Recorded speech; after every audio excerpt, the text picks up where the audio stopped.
B16.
आज के मिस्सा के लिए मतलब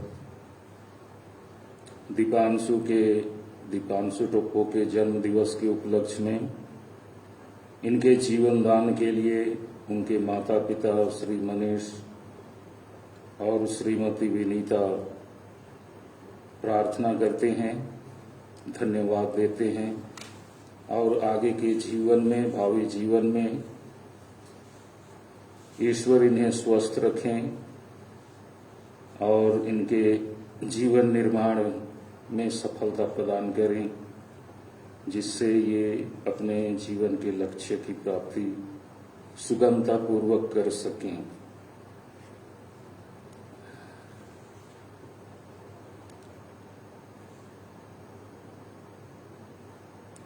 कुमारी अलविन के प्रथम जन्म दिवस के अवसर पर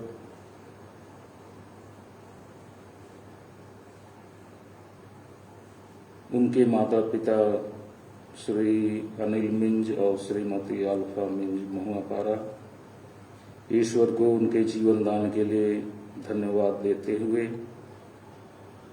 आगे के जीवन में ईश्वर की आशीष कृपा के लिए प्रार्थना की कामना करते हैं। आइए हम इनके साथ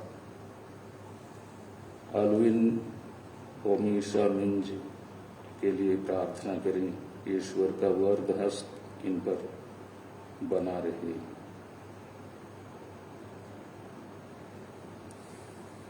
पिता और पुत्र और पवित्र आत्मा के नाम पर आमीन। हमारे प्रभु यीशु ख्रिस्त की कृपा, ईश्वर का प्रेम तथा पवित्र आत्मा का साहचर्य आप सबको प्राप्त हो।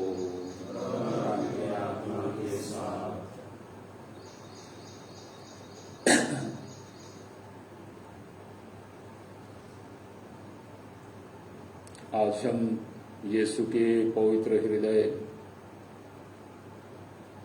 के माध्यम प्रार्थना करते हैं कि हम उनके प्रेम में बने रहें और ईश्वर अपना प्रेम हम पर बराबर प्रकट करते रहें। यीशु के छिदे हृदय के माध्यम जो धारा, प्रेम की धारा बहती है, उसके बहाव में हम भी आ सकें और उससे हम शीतलता प्राप्त करें, हम शरीर मन मस्तिष्क से शुद्धता प्राप्त करें, अपने पापों से पूर्ण रूपेण हम स्वच्छ होकर विशुद्ध हृदय से ईश्वर की स्तुति महिमा में यह जीवन हम बिता सकें। अपनी कमजोरियों दोष गुनाहों पापों के लिए प्रस्ताव करते हुए आइए हम क्षमा याचना करें। हे भाइयों बहनों, मैं सर्वशक्तिमान और आप लोगों के सामने स्वीकार करता हूँ कि मैंने मन वचन और कर्म से और अपना कर्तव्य ग्रहण करने से, अपने कसूर से, अपने भारी कसूर से घोर पाप किया है। इसलिए मैं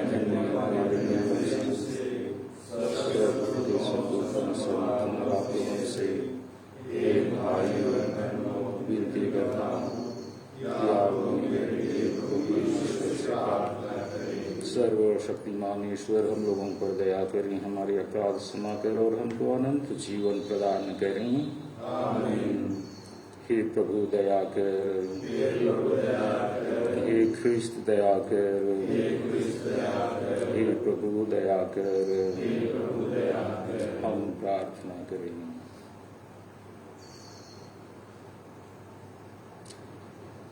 हे प्रभु ईश्वर, तू अपने पुत्र के पवित्र हृदय के सद्गुणों से हमें विभूषित कर और उनके प्रेम से हमारा हृदय प्रज्वलित कर दे। इस प्रकार हम उन्हीं के सदृश बनकर अनंत मुक्ति का सौभाग्य प्राप्त करेंगे, जो तेरे तथा पवित्र आत्मा के संग एक ईश्वर होकर युगानुयुग जीते और राज्य करते हैं। आमीन।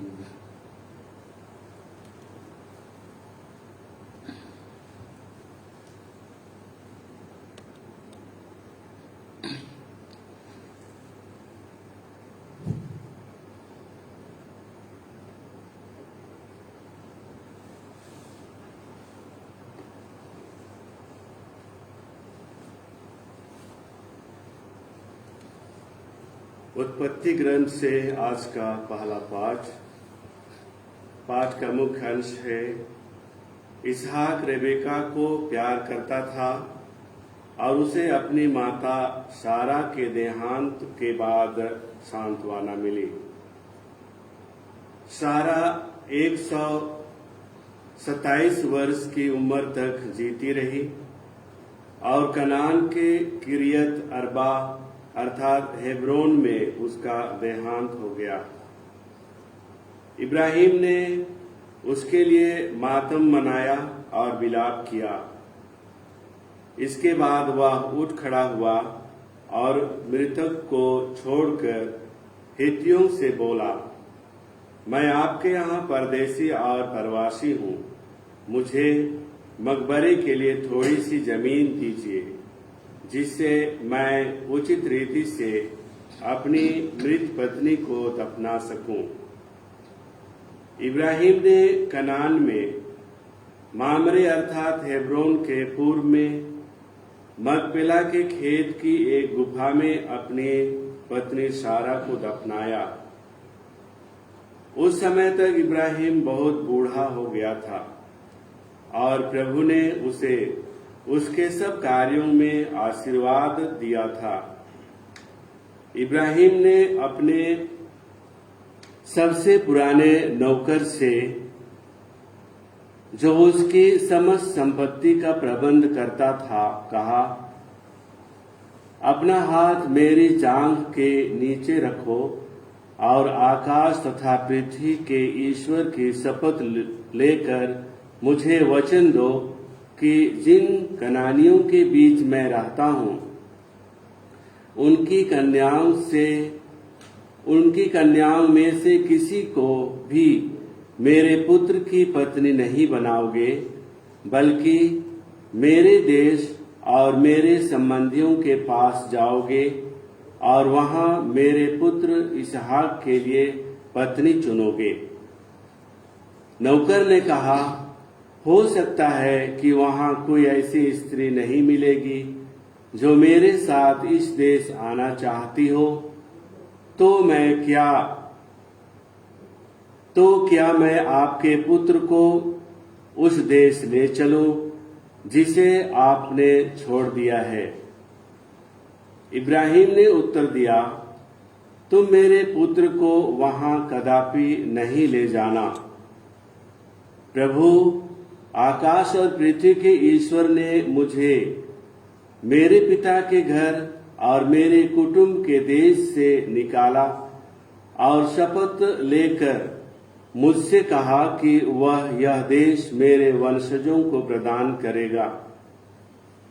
वही प्रभु तुम्हारे साथ अपना दूत भेजेगा, जिससे तुम वहां से मेरे पुत्र के लिए पत्नी ला सको। यदि कोई स्त्री तुम्हारे साथ चलने के लिए तैयार ना हो, तो तुम अपनी इस शपथ से मुक्त होगे, किंतु मेरे पुत्र को वहां कदापि नहीं ले जाना। इसहाक लाहै रोई नामक कुएं से लौटा था, क्योंकि उस समय वह नगेव प्रदेश में रहता था।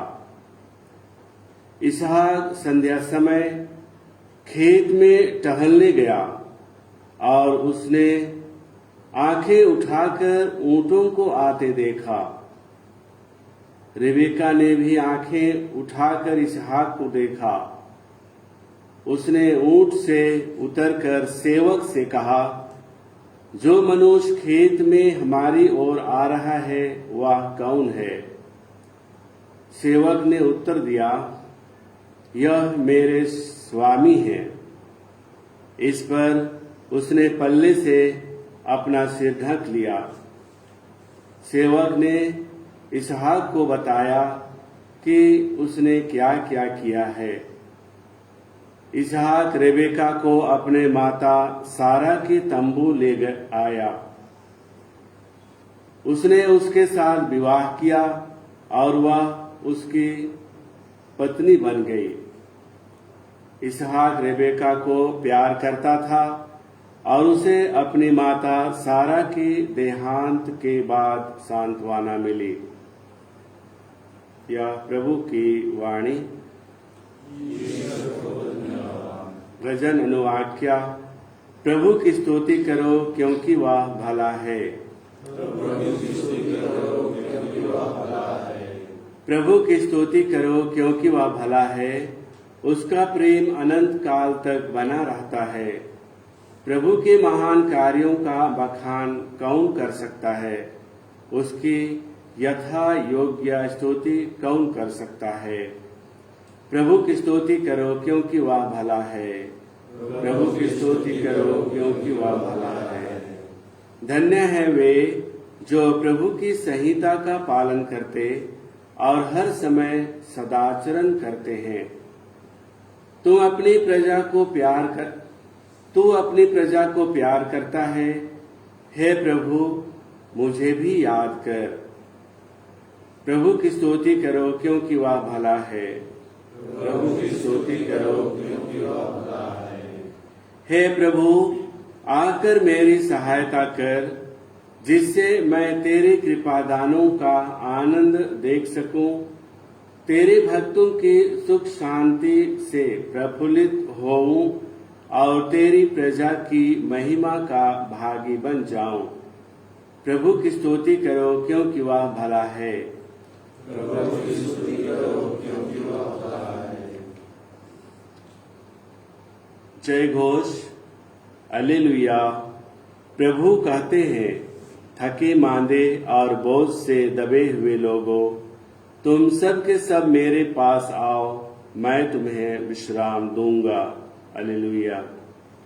प्रभु आप लोगों के साथ हो और आपकी आत्मा के साथ। संत मत्ती के अनुसार पवित्र सुसमाचार। प्रभु तेरी महिमा हो। यीशु वहां से आगे बढ़े। उन्होंने मत्ती नामक व्यक्ति को चुंगी घर में बैठा हुआ देखा और उससे कहा, मेरे पीछे चले आओ। और वह उठकर उनके पीछे हो लिया। किसी दिन यीशु अपने शिष्यों के साथ मत्ती के घर में भोजन पर बैठे और बहुत से नाकेदार और पापी आकर उनके साथ भोजन करते थे। यह देखकर फारिसियों ने उनके शिष्यों से कहा, तुम्हारे गुरु नाकेदारों और पापियों के साथ क्यों भोजन करते हैं? यीशु ने यह सुनकर उनसे कहा, निरोगों को नहीं, रोगियों को वैद्य की जरूरत होती है। जाकर सीख लो कि इसका क्या अर्थ है। मैं बलिदान नहीं बल्कि दया चाहता हूँ। मैं धर्मियों को नहीं पापियों को बुलाने आया हूँ। यह प्रभु का सुसमाचार।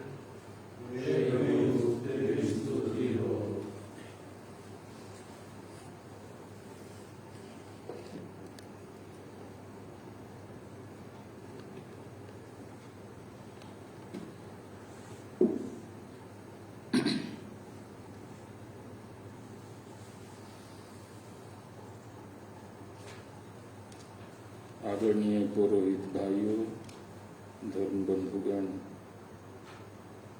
उपस्थित माता पिता, भाइयों एवं बहनों,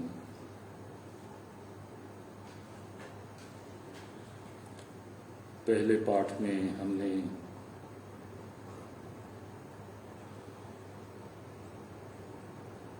सारा और अब्राहम के अंतिम दिनों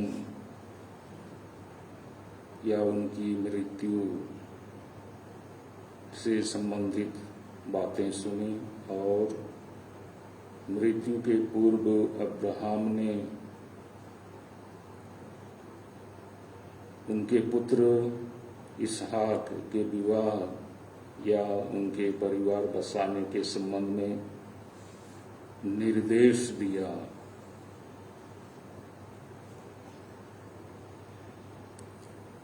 चूंकि ये पूर्वज हैं, उनके संबंध में कुछ जानकारी रखने के लिए बराबर उत्सुक होना चाहिए।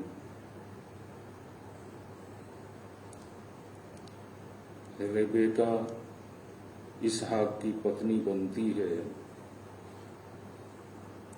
और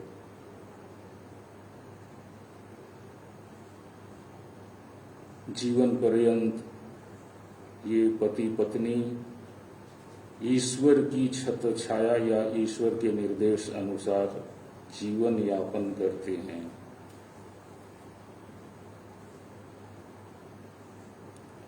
आगे हम सुनेंगे किस तरह से इनके जीवन में, परिवार में ईश्वर का हस्तक्षेप होता है। दूसरे पाठ में हमने मत्ती के बुलावे के संबंध में बातें सुनी। चुंगी घर में बैठे हैं और यीशु घर से गुजरते हुए उनको देखते हैं और अपने अनुकरण के लिए एक चुनौती रखते हैं, मेरे पीछे चले आओ। और वो इतना सीधा सिंपल आदमी जो पैसे कौड़ी वगैरह हैं, जिनका हिसाब किताब करना चाहिए, वो छोड़कर सीधे यीशु के पीछे चलने लगते हैं।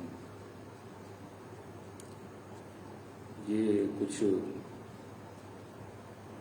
ऊंचे पद में क्या है, एक तरह से सर्विस करने वाले लोग होते थे, टैक्स जो जमा करते थे, चुंगी जमा करने वाले,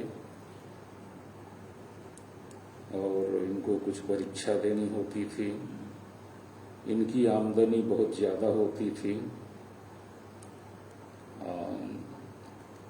पता नहीं कुछ टैक्स में से ये लोग निकाल लेते थे या जैसा भी। और इनको शास्त्री फरीसी निकृष्ट पापी व्यक्ति समझते थे। अब जब मती उनके पीछे हो लेते हैं तो एक दिन भोजन के समय जितने भी उनके साथी हैं, मती के अन्य साथी जो काम में साथ साथ रहे, वो साथ में आ जाते हैं खाने के लिए। और इस बीच में उनका जमघट होता है और फरीसी बाहर से ताकते हैं या कुछ अंदर भी हैं और उनके शिष्यों से कहते हैं, कैसे हैं तुम्हारे गुरु? ये पापियों के साथ उठना बैठना करते हैं, उनके साथ भोजन करते हैं। यीशु उनके मन की बात जानकर कहते हैं, निरोगों को नहीं, निरोगियों को नहीं, रोगियों को वैद्य की जरूरत होती है। मैं धर्मियों को नहीं, पापियों को बुलाने और बचाने आया हूं। आइए हम प्रार्थना करें कि यीशु जिस तरह से हमें खोजने आए हैं, जो अपने को दीन समझते हैं, जो अपने को पापी समझते हैं, जो अपने को ईश्वर से दूर समझते हैं, उनको खोजने बुलाने के लिए आए हैं। और इसका एक ज्वलंत उदाहरण है उस गडेरिये का जिसकी 100 भेड़ें हैं और उनमें से एक खो जाती है और वो गडेरिया 99 भेड़ों को निर्जन प्रदेश में छोड़कर खोई हुई एक भेड़ के लिए निकल पड़ता है और वो उसे तब तक खोजता है जब तक उसे पा न ले। हम अपने को उसी तरह समझें, खोई हुई भेड़ की तरह, जिससे प्रभु हमें अपने निकट ला सके, हमें खोज सके और नव जीवन दे सके।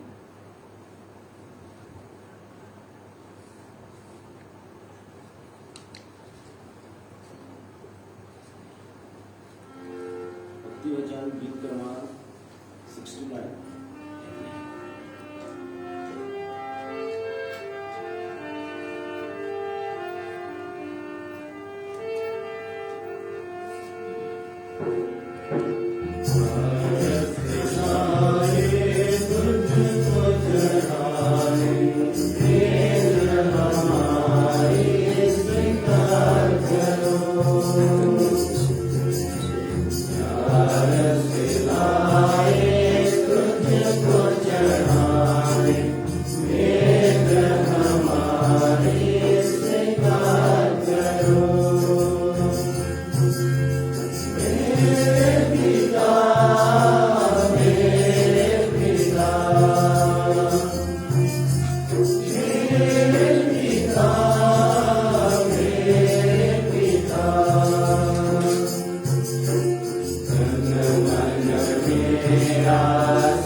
भाइयों बहनों, प्रार्थना कीजिए कि सर्वशक्तिमान ईश्वर मेरा और आप लोगों का यह बलिदान ग्रहण करें।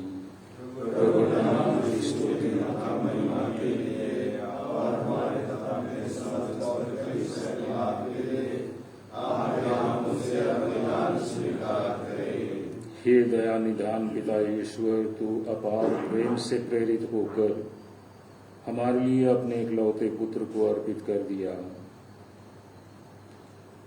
ऐसी कृपा कर कि हम उनसे पूर्ण रूप से संयुक्त हो जाएं और तुझे अपनी सेवा की सुयोग्य भेंट अर्पित कर सकें, उन्हें हमारे प्रभु ख्रीस्त के द्वारा। प्रभु आप लोगों के साथ हो और आपके आत्मा के साथ। प्रभु में मन लगाइए। हम प्रभु में मन लगाए हम अपने प्रभु ईश्वर को धन्यवाद दें। यह उचित और न्याय संगत है। हे प्रभु पवित्र पिता सर्वशक्तिमान और शाश्वत ईश्वर, यह वास्तव में उचित और न्याय संगत है। हमारा कर्तव्य तथा कल्याण है कि हम सदा और सर्वत्र अपने प्रभु ख्रीस्त के द्वारा तुझे धन्यवाद दें।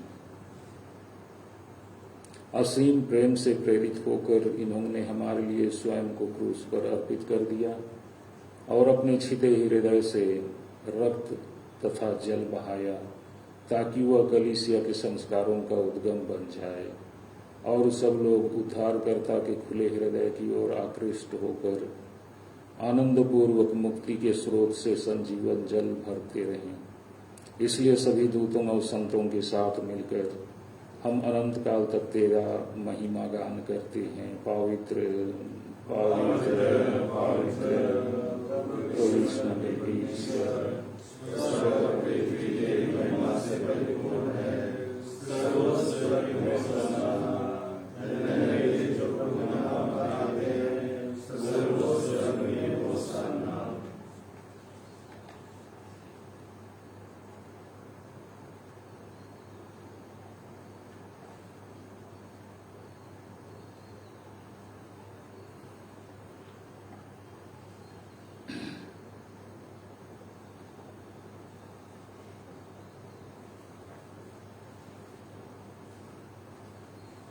हे प्रभु, तू वास्तव में पवित्र है, सारी पवित्रता का स्रोत है। हम तुझसे प्रार्थना करते हैं, ये हमारे प्रभु यीशु ख्रीस्त के शरीर तथा रक्त बन जाए। जब वे स्वेच्छा से मृत्यु के लिए सौंपे गए, उन्होंने रोटी ली, तुझे धन्यवाद दिया और तोड़कर उसे अपने शिष्यों को देते हुए कहा, तुम सब इसे लो और इसमें से खाओ, क्योंकि यह मेरा शरीर है जो तुम्हारे लिए चढ़ाया जाएगा।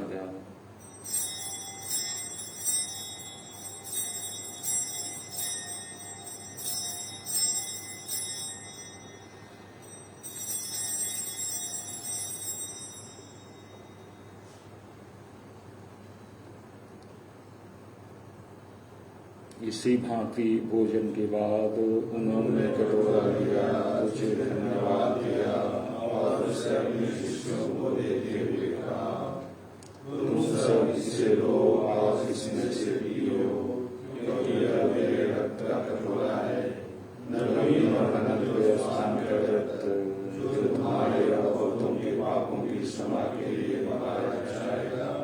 तुम मेरी स्मृति में यह करो।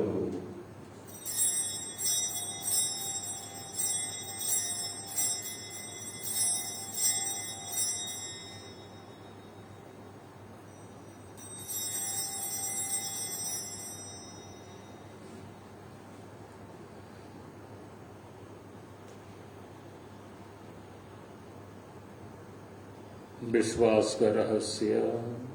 हे प्रभु, हम तेरी मृत्यु और पुनरुत्थान की घोषणा तेरे पुनरागमन तक करते रहेंगे। इसलिए हे प्रभु, हम ख्रीस्त की मृत्यु और पुनरुत्थान की स्मृति में तुझे जीवन की रोटी और मुक्ति का कटोरा चढ़ाते हैं। हम तुझे धन्यवाद देते हैं कि तूने हमें अपने सम्मुख उपस्थित होने और अपनी सेवा करने का सौभाग्य प्रदान किया है। हमारा नम्र निवेदन है कि हम सब ख्रीस्त का शरीर ग्रहण करके पवित्र आत्मा के द्वारा एकता के सूत्र में बंधे रहें। हे प्रभु, हमारे संत पिता फ्रांसिस, हमारे धर्माध्यक्ष प्रदर्शनी और सभी याजकों के साथ विश्व भर में पहले अपनी कलीसिया की सुधि ले तथा इसे प्रेम में सिद्ध बना दे। हमारे उन भाई बहनों की भी सुधि ले जो पुनरुत्थान की आशा में परलोक सिधार चुके हैं। उन्हें और सभी मृतकों को अपने दर्शन का सौभाग्य प्रदान कर हम सब पर दया दृष्टि डाल कि हम भी अनंत जीवन के सहभागी बने और ईश्वर की माता धन्य कुमारी मरियम, उनके वर धन्य योसेफ, धन्य प्रेरितों तथा सब संतों के साथ जो युग युग में तेरे प्रति विश्वस्त बने रहे, तेरी स्तुति और महिमा कर सके, तेरे पुत्र यीशु ख्रीस्त के द्वारा। इन्हीं प्रभु ख्रीस्त के द्वारा, इन्हीं के साथ, सर्वशक्तिमान ईश्वर और आत्मा के साथ सर्वसम्मान युगानुयुग तेरा ही है। आमीन।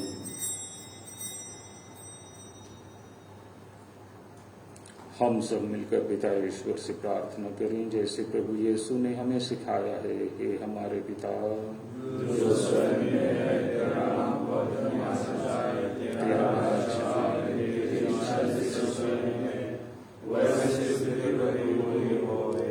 हमारा प्रतिदिन का आहार आज हमें दे, और हमारे अपराध हमें क्षमा कर, जैसे हम भी अपने अपराधियों को क्षमा करते हैं, और हमें परीक्षा में न डाल, परंतु बुराई से बचा।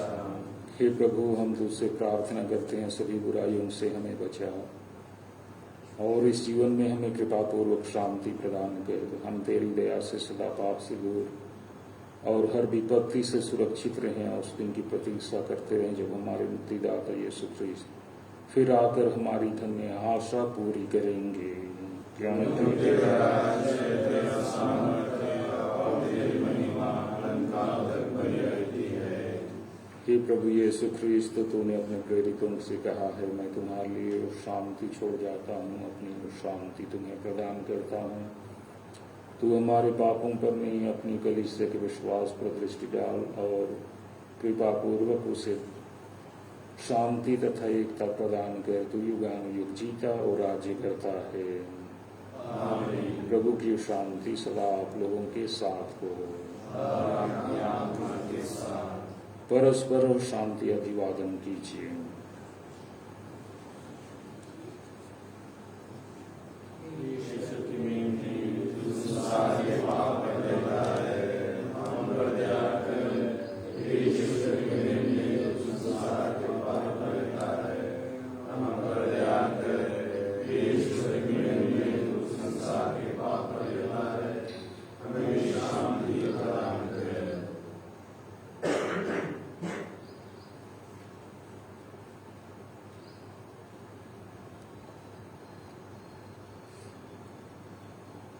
देखिए ईश्वर का मेमना, इन्हें देखिए जो संसार के पाप हर लेते हैं। धन्य है वे जो प्रभु के भोज में सम्मिलित होने के लिए बुलाए जाते हैं।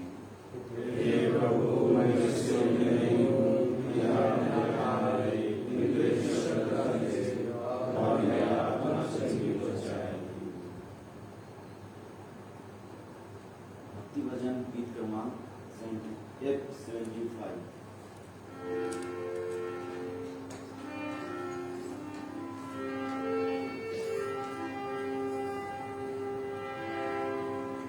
Thank you.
हम प्रभु का स्वागत करें जो हमारे हृदयों में रोटी और दाखरस के रूप में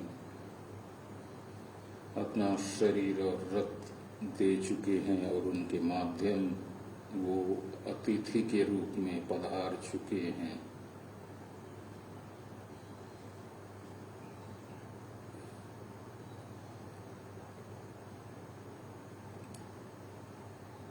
स्वर्गिक भोजन का यह दान हममें नवस्फूर्ति का संचार करे, शरीर और मन से हमें तंदुरुस्ती और मजबूती दे।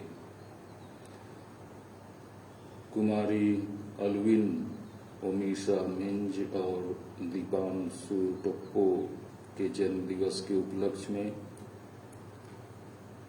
हम इन्हें बधाई कहते हैं और ईश्वर को धन्यवाद देते हैं इनके जीवन दान के लिए और इनके माता पिता और परिवारजनों पर ईश्वर का बहुतायात आशीर्वाद बरसता रहे, उन्हें प्राप्त होते रहे।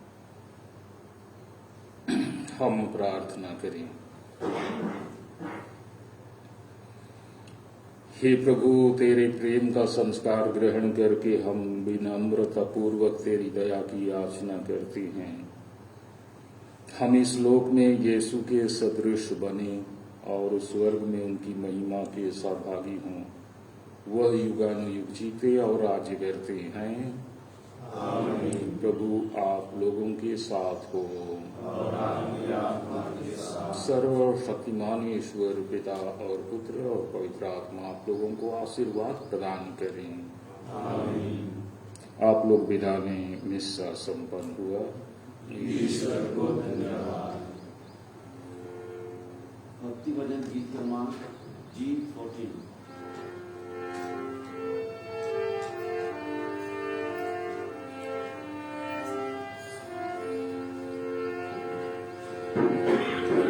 सर्वो